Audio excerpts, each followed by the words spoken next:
गोरे गोरे हथवा में हरी हरी चूड़िया हो, गोरे गोरे हथवा में हरी हरी चूड़िया, आगे पीछे सोहेल कंगनवा, है सिया राम के भजो, अरे आगे पीछे सोहेल कंगनवा, है सिया राम के भजो, से कगना पहिर दुल्हे कई बहिनिया हो, से कगना पहिर दुल्हे कई बहिनिया,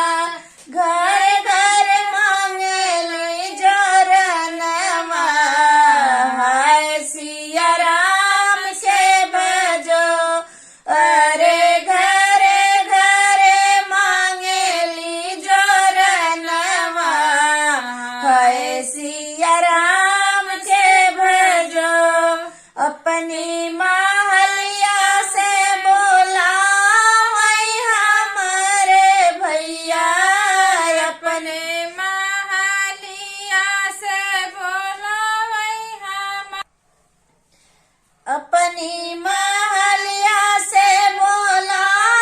वही हमारे भैया, आवा हम दे भई जोरनवा, है सिया राम के भजो, रे आवा हम दे भई जोरनवा,